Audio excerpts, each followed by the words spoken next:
It's the Friday edition of the Locked On NFL podcast. That means you know who it is. It's Chris Carter. It's your boy Q. We're breaking all the things down. We're going to talk to you about the guys who were getting busted with fake vaccination cards. That's been rough in the NFL. We'll also talk about that Cowboys dub on Thursday Night Football. Of course, also, we'll then talk about our picks, but also we got to talk about who are the QBs that are capping out here. They're not real franchise quarterbacks, but teams that have these young quarterbacks think they are. We'll go over if your young quarterback on your favorite NFL team is capping and pretending to be that franchise quarterback right here on the Locked On NFL podcast. We thank you for making us your first listen every day as we are free and available on all podcast platforms. Let's get into it.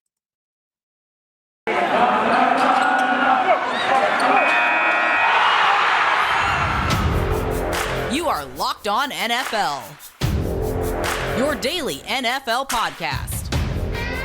Part of the Locked On Podcast Network, your team every day.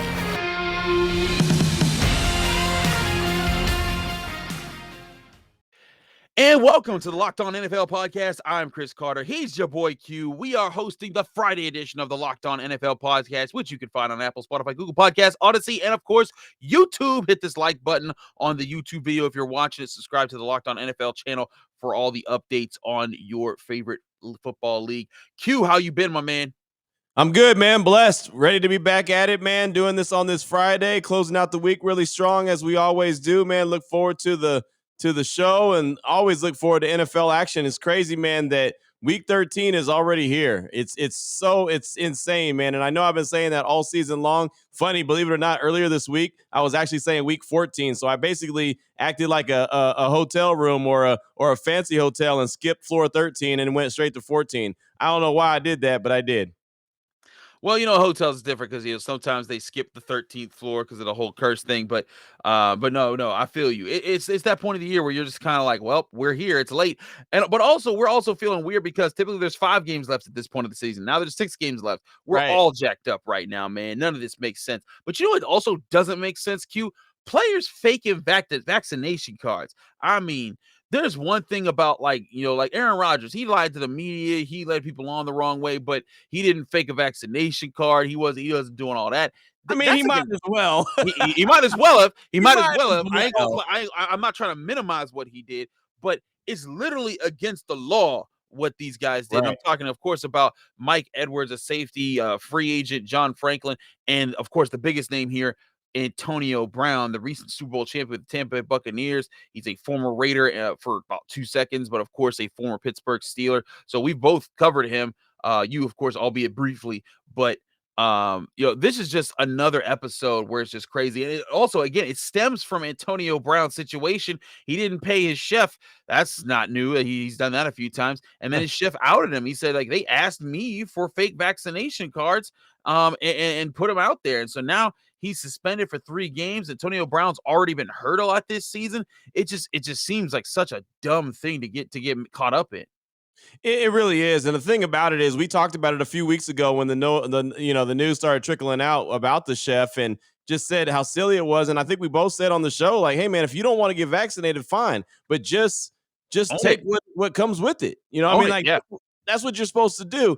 And to find out that these guys ultimately did get fake vaccination cards, that's troubling. And the reason it's troubling is not because those 3 guys got busted, but it's the fact that there's guys in the league that probably did the same thing that haven't got busted. So, you know what I mean? Like, I don't think they're the only 3 guys that did it. I think they're the only 3 guys that have got caught. So that's a big problem right there, because I remember hearing very early on that, you can't really fake these situations, and you can't really fake these vaccination cards, where we all knew that was false, because you could pretty much fake anything.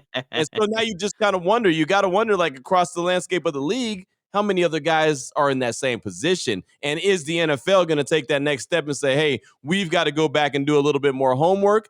We got to do a little bit more digging? Or do they not really care, because it's like, well, it looks like everyone's been vaccinated, so maybe it's one of those, oh, I didn't see it, I didn't know, it appeared to be this way, and oh, it wasn't. You know what I mean? Like, where does the NFL really truly lie on this? Because I honestly think 3-game suspension is pretty much nothing. Yeah, I mean, you knock them out for like I guess the rest of the next month. But if you're on a playoff team, you're going to be in the playoffs making money that way, which is what the Tampa Bay Buccaneers, they were fine with him last year. They missed Antonio Brown for most of the season. He came back in for the final like 6 games or so, Right. caught a touchdown in each one, and then all of a sudden he's a major asset to him. So we'll see how that plays out. But let's get into this Thursday night football game briefly.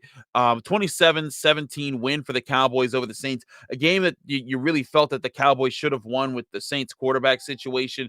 But they didn't put the exclamation point on it. Dak Prescott only 238 yards, threw a touchdown and an interception. Ezekiel Elliott hasn't been able to really get started for the Cowboys. 13 carries, 45 yards. Tony Pollard led the way with a 71 yards. He had a touchdown on a 58-yarder. But I think the biggest thing here is that the Saints, they have a really competitive defense that will keep you in games. Yeah. But just they announced that Taysom Hill would be the starter, as Ross Jackson talked about this week on his Locked On Saints podcast. But Taysom Hill, I just don't know what he has to show Sean Payton to prove that he's not the guy. I want to know who he's got naked pictures of. I mean, seriously, because he keeps getting these contracts, or you know what I mean? Like, he's getting paid like he's a really good quality player. And honestly, he's a really good special teamer. I mean, and I don't want to disrespect special teams. He's a really good special teamer. He's a really good gadget guy, but he gets paid like he's a really good player, even a lower level quarterback. I mean, you know what I mean? Like, he gets paid like Derek Carr money. And I know Derek Carr is not an elite quarterback. I'm not saying he's a Hall of Famer, but it's still decent money. I don't understand what the infatuation is with Taysom Hill. It kind of bothers me. And the other thing about this game is the Cowboys are lucky Taysom Hill was the quarterback, because their offense stinks. Their offense was bad the last 2 weeks.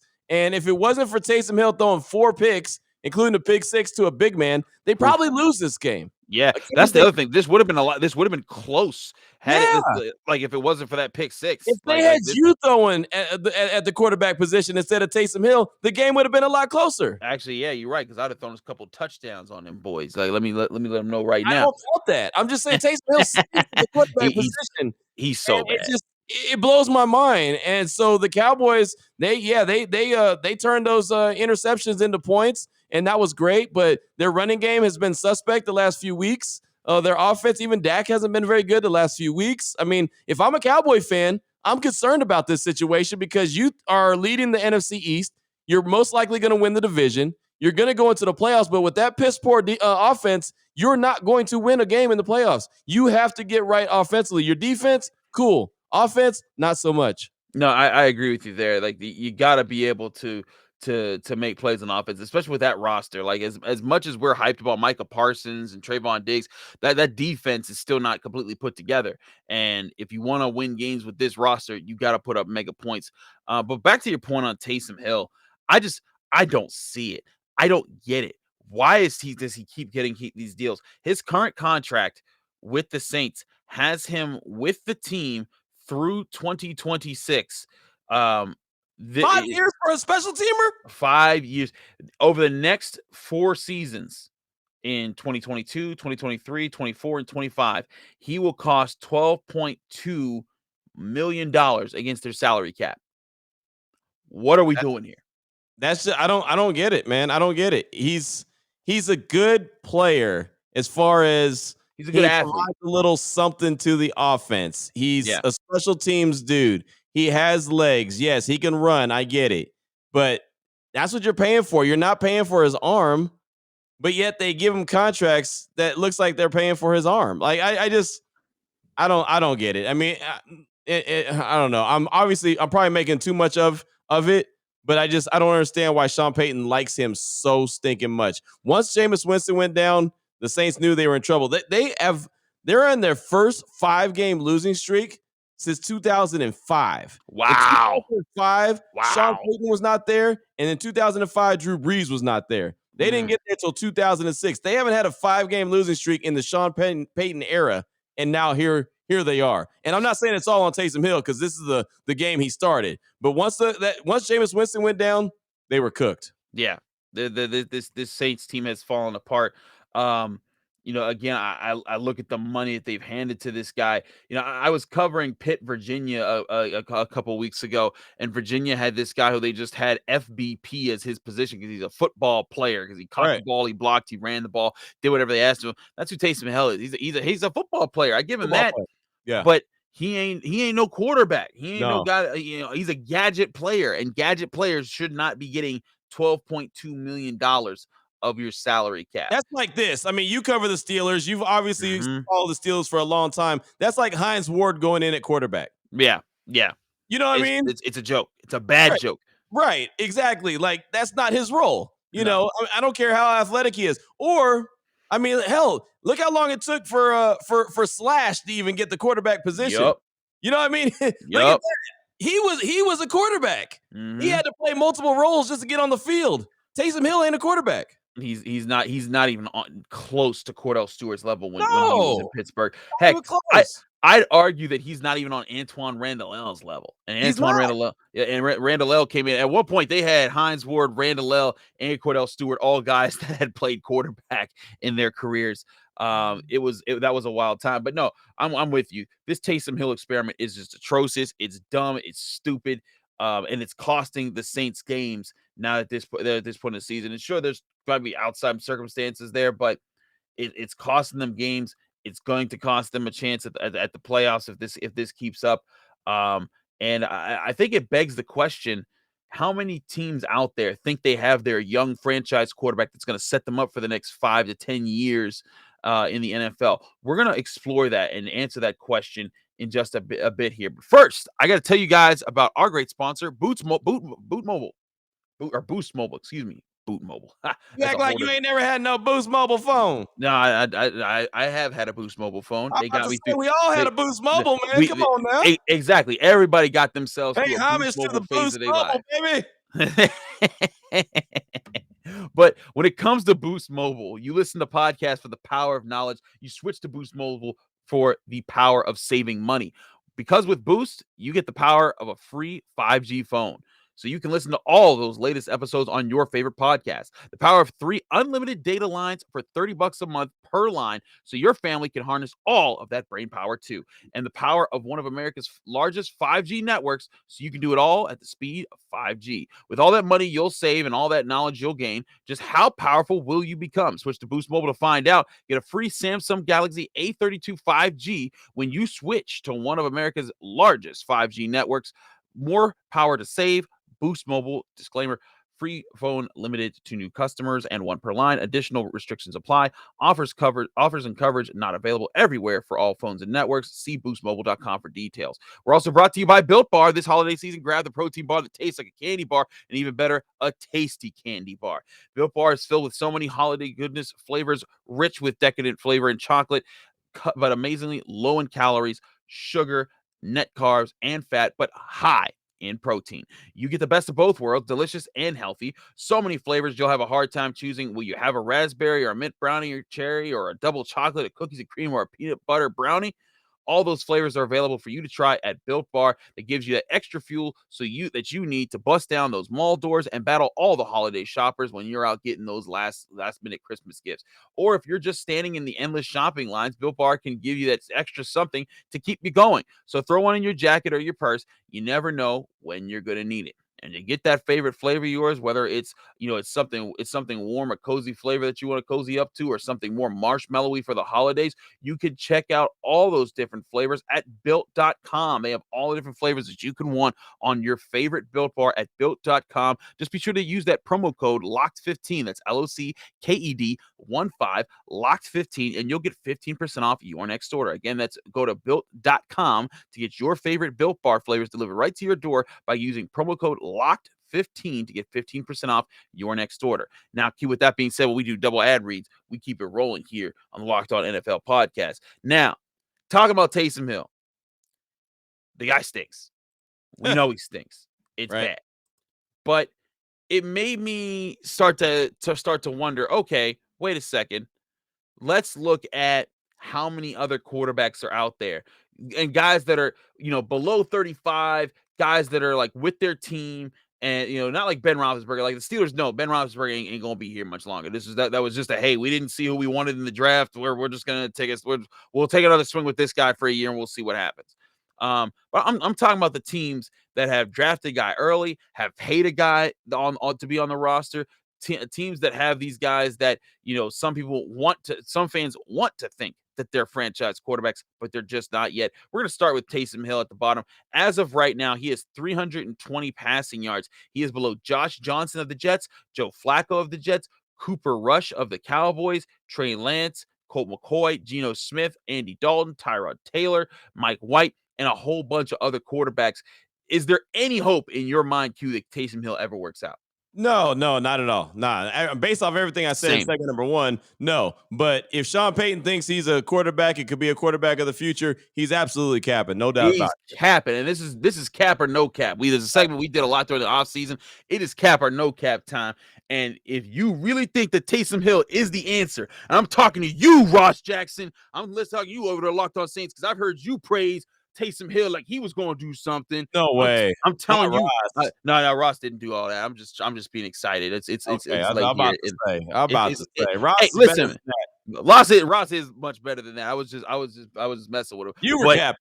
I was capping right there. Yes, I was capping. Chris Carter was capping because I was coming from my boy Ross Jackson while they're over there. But hey, again, it's the East Coast, man. It's like 2 a.m. We're doing this show right now. It's all good. But in all seriousness, you capping if you ever think that Taysom Hill is going to do something. Now, let's move up the list here. Let's look at other guys. I'm going to skip past the Cooper Rushes and the Trey Lance. It's not fair to do him. Colt McCoy's a backup. Starters, man. Exactly. We're going to talk about some starters. Let's start with Zach Wilson. And yes, he's only played 7 games. Yes, he's a rookie, but through 7 games, 4 touchdowns, 10 interceptions. I'm sorry, but if I said this before the draft, if anybody buys into Zach Wilson because he threw a pretty pass in his pro day workout, you fooling yourself, you capping. And if you still think that he's going to be the man, you are capping again. I agree with you. I think that you're capping if you think Zach Wilson's going to be a franchise quarterback, but this is why. He was a guy that was very injury prone when he was in college. And guys that are injury prone in college are normally injury prone in the pros. He's a very small dude. He's already been injured quite a bit in the pros. There's a reason why they had to go out and make a move and go and make a trade for Joe Flacco. They brought him back by way of trade because Mike White got injured and Zach Wilson was already injured. I mean, I like him as a player. I think that he has a nice arm. Like you mentioned, he has a pretty ball. Yeah, he can put the ball where it needs to be, but is he going to be available? I just think over the body of 3 or 4 years, he's not going to, his body won't hang up or hold up. So that's why I think that you're capping. I don't think that his body will hold up through what it takes to be an NFL quarterback for the long term. All right, let's move up the list. Let's go to Justin Fields. Now, this may be a little unfair to him. 8 starts. He's 2-6, 4 touchdowns, 8 interceptions. Not too far off of Zach Wilson there. He also has like 50 more passing yards or so. So relatively the same there. But is someone capping if they're still believing in Justin Fields at this point? My thing is Justin Fields showed a lot more going into this year as a collegiate player that he could be a leader. But I said from the jump, that man did not need to be on a team that was going to be dependent on him to be the savior early in his career. I think that he's got a better chance than Zach Wilson long term, but right now he is not playing well. I hate to judge this guy right now because I know his head coach is terrible. I know that Matt Nagy's awful. I think he'll have a new head coach next year. I mean, it was already rumored that he was going to get fired right after Thanksgiving. Obviously, he didn't, but still think that he'll be replaced. It's so hard with Justin Fields, man, because you see flashes where he's good. Moments where he's amazing. You're like, whoa. Right. And then you see flashes where he's not good. So I'm going to say that you're not capping. I'm going to give him the benefit of the doubt. But I don't feel good about it. Let me just put it like that. I'm saying you're not capping. I think that he at least could be a little bit sturdier than Zach Wilson. I think they're similar in the same boat, except for he's going to be stronger and not banged up quite a bit as much as Zach Wilson. But then again, he's been banged up too this year. So, I mean, you know what I mean? It's like both these guys have been injured a lot. They're very similar to each other. He's a little bit more athletic, but I'll tell you, I'm going to say not capping, but I don't feel good about it. New guy here, Tua Tagovailoa. Capping. Dang! He didn't let me good too. I was going to read his stats. I No. was going to bring up the fact that he has 10 touchdown passes to 6 interceptions. Q has had it with Tua Tagovailoa. No, and the thing about it is, the reason why I say that is I'm a guy, and I've said that many times on the show, I love Alabama football. I really respect all the players. Of course, Nick Saban is the end-all be-all coach in my eyes. And if I can't get behind and support Tua right now, there's a reason for that. You know what I mean? I didn't have good confidence about him coming out of college because he was banged up. I mean, there's a theme here with me. Availability is your best ability. You know what I mean? Like, that's just the truth. People hate to hear it, but that's what it is. Your best ability is availability. Tua hasn't been available. Zach Wilson's not going to be available often. Justin Fields might not either. That's why I'm very much on the fence with those guys, and I'm definitely thinking that Tua is, I mean, people in Miami are pissed that they didn't get Justin Herbert because they decided that they were going to go with their first instinct, which was Tua. They should have gone with Justin Herbert, and Miami would be feeling really good about themselves right now. It would be a whole different ball game in the city of Miami right now. We're going to skip past Sam Darnold. We all know what that is. He's not a franchise quarterback. He's not anyone that tries to pretend it. Someone's going to try to sign him next year like he is, and it's going to be a joke. We'll skip past Jared Goff. We know what that deal is. Let's go to Trevor Lawrence. I want to get your thoughts on him. Okay. Is it capping to think that he's there? I say no capping because I do see potential in him turning things around. He went into a really rough situation with the Jaguars. Not that Zach Wilson didn't go into a really rough situation, but 9 touchdowns, 10 interceptions. Just the way that he plays the game of football, I see him turning things around if he gets some more weapons there. Well, I think he'll turn things around if they get rid of Urban Meyer. I think Urban Meyer is in over his skis. I mean, he's not a head coach in the NFL. He should be one of those guys that was off the table to get back to college. He needs to go to Notre Dame right now. There's an opening. Right. Well, it was an opening. You know, I think it's true. I think that you're capping if you think Urban Meyer is going to be around for the long haul. So I think when Trevor Lawrence gets a new head coach, a real head coach, he'll have an opportunity. He has the poise, he has the size, he has the ability, the arm to be an NFL quarterback. He just needs better guys on the sidelines. So I'm going to give him a pass and say that you're not capping when you say he's a franchise quarterback, but they got to hurry up and change that coaching staff quick, fast, and in a hurry. Yeah, they got to get some good hands on him. Now, here's a guy that's one of the most controversial, talked about quarterbacks in the NFL right now. Baker Mayfield. If you ask Jeff Lloyd or anybody from Brownsville, they all think that Baker Mayfield's the guy. He's got to be the guy. He's got to be this. I'm sorry. I said this when they drafted him. That was the biggest mistake Cleveland could have made. If they had drafted Lamar Jackson, if they had drafted a whole bunch of anybody else, they would have been in a great position that year, and they would be a Super Bowl favorite this year. I think, with the way that they'd be playing right now. But they have a really good roster with Baker Mayfield just stinking up the joint. He has 11 touchdowns, 6 interceptions, decent numbers there. But you just see what he brings to the table. If the run game isn't clicking for Cleveland, he's in trouble. That's why I'm saying you're capping if you still believe in Baker Mayfield at this point. I don't know. He's had what has Cleveland had? What do you mean? What has Cleveland What had? has Cleveland had over the past, I don't know, forever? You know what I mean? Like, go back to that jersey that has all the different quarterback names on it. So your point is because they haven't had good quarterbacks, he's a good quarterback? I say that he stabilized the position for him. I think he stabilized the position. He's given them at least a little bit of hope. He's got a little something in his neck. He's got a little attitude. He's got a little something I can respect. There were better quarterbacks on that list. Kelly Holcomb was a better quarterback than Baker Mayfield. Listen, when Kelly Holcomb was on the field, to hell with gasoline draws on, man. You're tripping. No.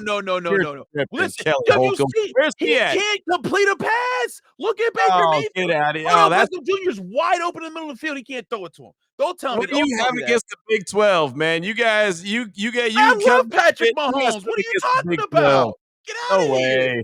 He's not that bad. Get out of here. He's terrible. He ain't terrible. When anyone ever tells me that Ben Roethlisberger is the worst quarterback in the AFC North, I say I would agree if Baker Mayfield wasn't there. That's how I feel. Ben's going to the Hall of Fame. Baker Mayfield ain't got to be a Hall of Famer. He's just never going to be good. He's good. He's not great, but he's good. He's not good. I'm telling you. Oh man, You get outta take here, away the dude. best 1-2 punch at running back position in the NFL, he would be garbage. He would have nothing. He has a Woulda, really good coulda, offensive woulda, line. man. He has a If really the good bus running game. woulda, you He know. chased away a talented receiver. Jarvis Landry's How tired of talented him. how talented is Odell Beckham Jr. right now? What has he done? He got injured when he scored a touchdown with the Rams on Sunday. He literally got injured on the play. And he still scored a touchdown. That's more than what he was doing with the Browns. And with the Browns, he was wide open half the time. If you go look at all 22 of those Browns games, would you see him just putting his hand up like, I'm right here. Throw It me the takes ball. two to And he can't get the tango, ball outside man. the numbers. It takes two to you know what that is? I know what that is. It's not the Big 12 bias, it's the AFC North bias. My bad. No, because here's the thing. I love Lamar Jackson. I love Joe Burrow. He's I different, think though. I think they're phenomenals. I think Lamar Jackson and Joe Burrow have a chance to run the division for the next few years. Baker Mayfield, I said from the jump, that dude ain't gonna work out there. Pittsburgh Steelers hate Cleveland Browns. That's all. That's like That ain't no. Listen, I love Nick Chubb. I love Owusu Koromoa. I say if this team, if they were able to go and get Russell Wilson in free agency next year, that Browns team could walk to the Super Bowl as long as Russell Wilson's hand is okay. Baker Mayfield ain't that bad. Baker Mayfield is bad. I'm telling you right now. I think you're capping. No, I think you're not. I think you're capping. I'm not capping. I don't think you don't even know what it is anymore. You're just like, I think you're not confused. Capping. I'm confused. I know this. Baker Mayfield ain't no Hall of Famer. He's not elite, but he's a good quarterback that can get it done. And he's a guy who actually wants to play in Cleveland, by the way. Does he? Because he was going after the Browns fans the other week. He was because they were going after him because they sounded like you. They're booing him because they're like, hey, just complete the ball to the open man. Like that's all. He's not that bad, man. You're putting 20 on 10. They're putting 20 on 10, he said. All right, let's talk about Daniel Jones real quick. Daniel Jones, capping if you think he's the man. Yeah, he's yeah. So why is he capping on Daniel Jones but not on Baker Mayfield? See, now Daniel Jones no good. Straight capping. What has Daniel Jones done? No, I agree. Daniel Jones is in the Baker Mayfield department. He's not in the Baker Mayfield. Boo. Yeah. And then finally, we'll do our last one. Oh no, we got two more here.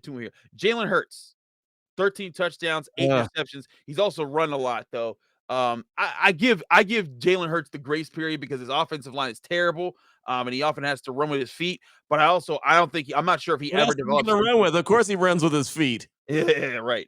But I'm saying he's going to score with his feet. That's what I meant to say there. But my point here with Jalen Hurts, yeah, you trying to be a smart butt over there. I see you right there. But my point here with Jalen Hurts is that I'm not sure yet if he's ever going to evolve into a passing quarterback who can. Right.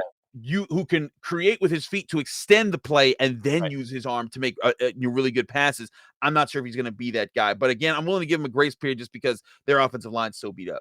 Well, my thing with him is I think he got sprung into the starting position sooner than he needed to be. You know what I mean? I think the plan was to keep Carson Wentz around a little while. He can learn under him. Carson Wentz is always injury prone, so at some point maybe Jalen Hurts takes over. That's kind of what I thought. I actually wanted the Raiders to make that move and let him sit behind Derek Carr and learn from him, but obviously Philadelphia went and got him first. I don't know if he's going to develop into that guy. That's a good question. I want to give him the benefit of the doubt. He makes some plays here and there, and then all of a sudden he'll make a terrible mistake, and I'm thinking, what are you thinking? So, yeah, I'll say that he's I don't know. Right now, I'll just go with this that you're capping if you think he's a franchise quarterback because right now he doesn't look like one, but that doesn't mean he can't develop into one. Right, I agree with you there. Last two, we'll do these two really quickly because we got to get to the next segment. Taylor Heineke and Mac Jones. Yes and yes. Okay, both of those guys.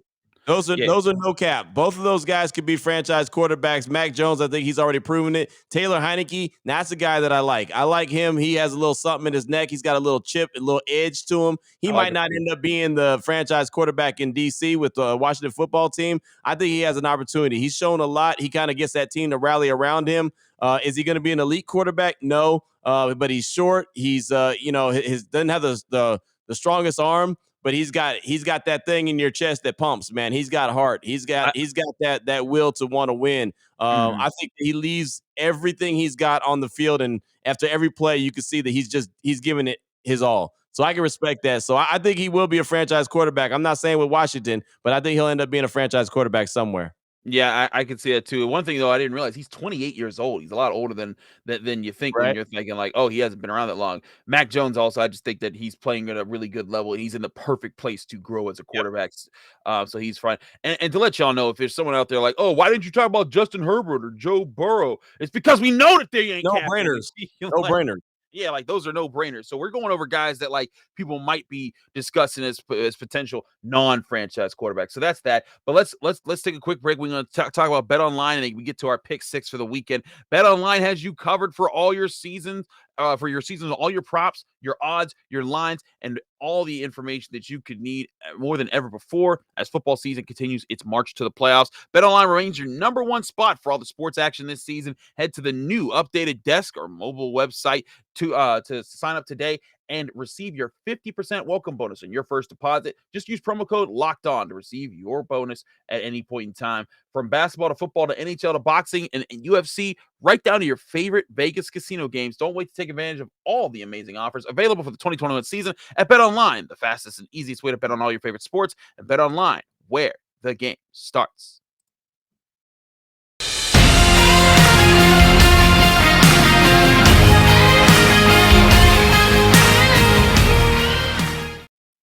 Wrapping up here on the Locked On NFL podcast, it's Chris Carter and your boy Q. We thank you for making us your first listen every day here on the Locked On Podcast Network. Now, bringing it up here, let's go through our pick six. We got 6 games here. Q, 6-5 Chargers at 7-4 Bengals. Listen, I'm sticking with the Bengals. They smoked the Steelers this last weekend. They're playing at a high level. They're going to keep it rolling. They're at home. They need to beat the Chargers. I swear to goodness, I am not wearing stickers if they lose to the Chargers, but I'm letting y'all know they better win this game.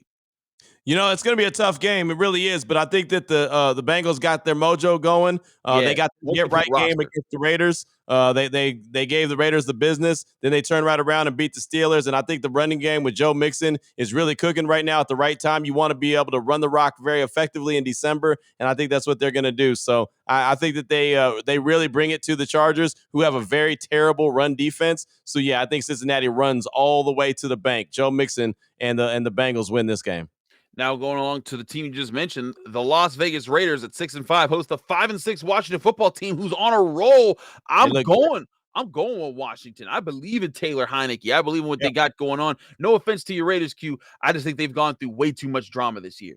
No, I hear you. And this is going to be a hell of a game. I think the Raiders are 2-point favorites right now, or 2.5-point favorites right now at home. That's not very much. Usually you get at least 3 points. They got that get right game against the Cowboys on Thanksgiving. I don't know if they can keep that thing rolling because, like you said, Washington's on a nice roll. Heineke, as I mentioned, leaves everything out there after every single play.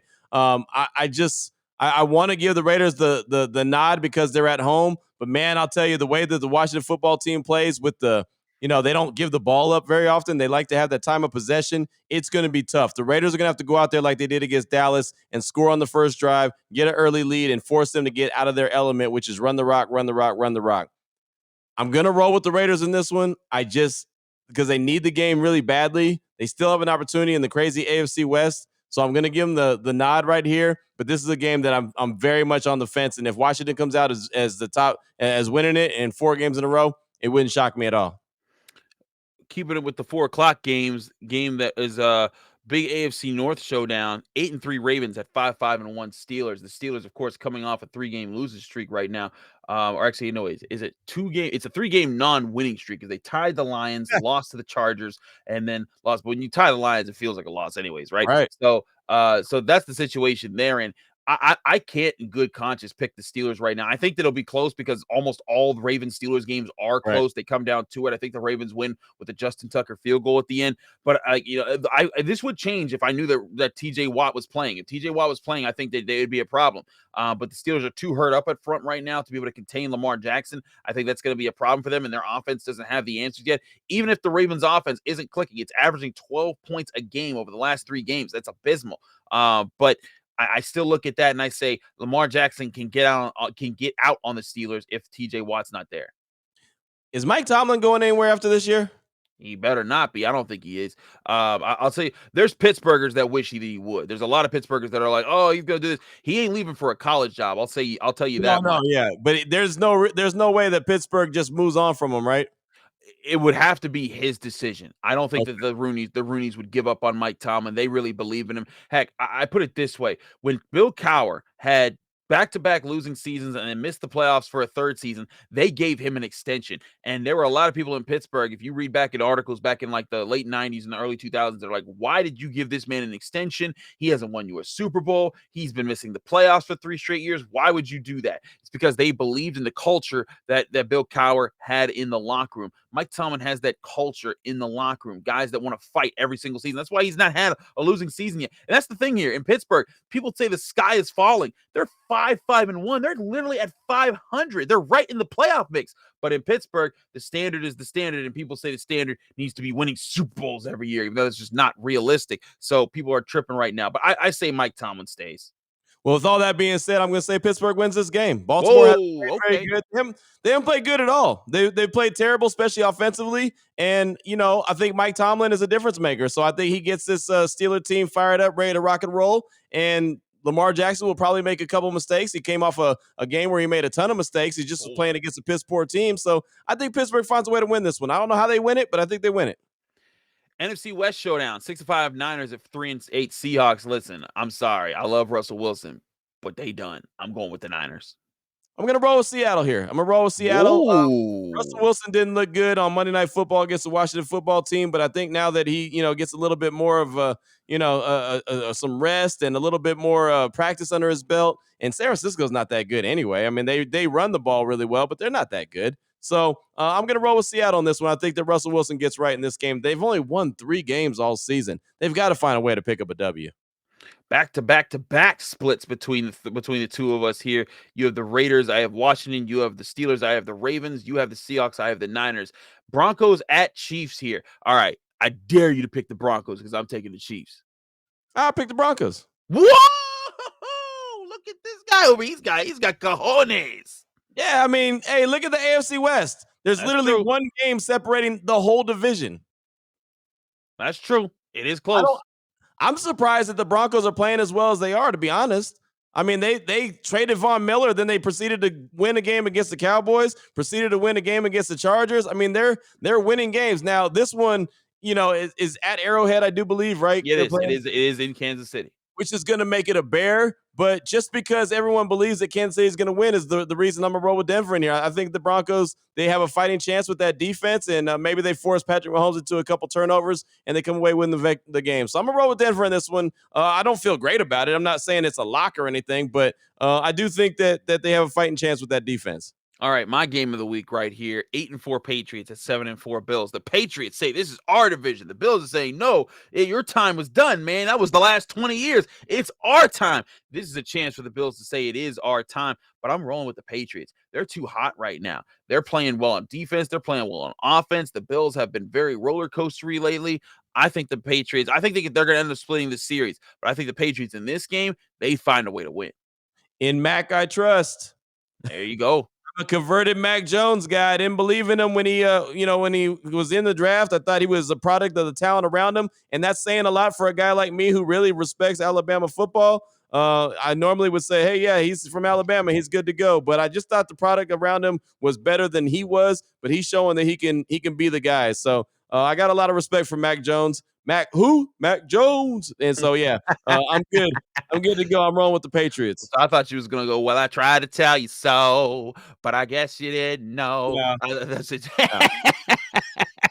That's a whole different, but that's Return to the Mac. That's a better song in my opinion. No, man, you can't. Well, it's a better song. It got more love, but you can't diss Mike Jones. Who? Mike Jones? But this is Mac Jones. If you want to do it with Mike Jones, go do it for a Mike. There's a bunch. You can do it for Mike Tomlin. There's a whole bunch of Mikes out there. But this is Mac. Return of the Mac. Jones. Mac Jones is closer to Mike Jones. Get out of here, man. It's Return of the Return of the Mac works for a guy actually named Mac. How many guys are named Mac out there? There's a billion Joneses out there. You can do Mike Jones for everybody. And you're out of there. Julio Jones. You can do whatever Julio Jones. He's on injured reserve now. Not even close. Anyways. You need help, dude. Dude, I need help. You're the one out. You're the one out here trying to say Mike Jones for Mac Jones. It's a whole different person. No, it's not Mike Jones. Who? Mike Jones. I mean, you can do it. It's all the same. No, I'm actually, a hip hop guy. I was a hip hop DJ, not you. you were the hip hop DJ. Although I was doing the Mike Jones joke a lot this over this past year. The Steelers usually have a linebacker named Mike Jones on their team. So do the So I've been there. Yeah, yeah. I believe he was the guy that tackled the Titans on the player, actually Rams. Kevin Dyson, Yeah, at the he's 1 the yard same line. guy. Same guy. Oh, I didn't know he was with the Raiders. That's cool though. Yes, Um, he was with the anyway. Raiders before he was with the Rams. Yeah. So there you go, right there. See, you say Mike Jones for him, but I say Mac let Mac Jones Jones. be the Who's return of the Mac Mac. Jones? That's weird. Anyways, Whatever. yeah, You need some flavor in your life, man. You need to go to Houston for a while. I need some flavor. I'm Yeah. fine. I'm fine. I brought you here, and I showed you all the flavor here. We was I hanging know. out. We was having a great time. You need some soul in you, man. You need some I'm soul. going to Charlotte. I'm about to get some soul in me. What Well, you there you talking go. about? We'll talk next week then. Anyways, yeah, I'm gonna be a whole different person. Anyways, Q, let people that can find you, follow you, and get more of your work. And I'm on Twitter at your boy Q254. You can always find me on Twitter again at your boy Q254. All my work, Locked On Raiders, Locked On Bets, Locked On NFL, radio shows, everything I got, you can find on Twitter at your boy Q254. What about you? And you can find me, Chris Carter, on Twitter and Instagram at Carter Critiques. You can read my work at DKPittsburghSports.com. You can listen to me on the Locked On Steelers podcast, just like you listen to Q on the Locked On Raiders podcast, just like you listen here on the Locked On NFL podcast every day, Monday through Friday. Apple, Spotify, Google Podcasts, Odyssey, YouTube, all the things. Subscribe to us. Make us your first listen every day. It's a big help when you do. Thanks so much for checking out the Locked On NFL podcast. Be back in your ears and on your screens on Monday.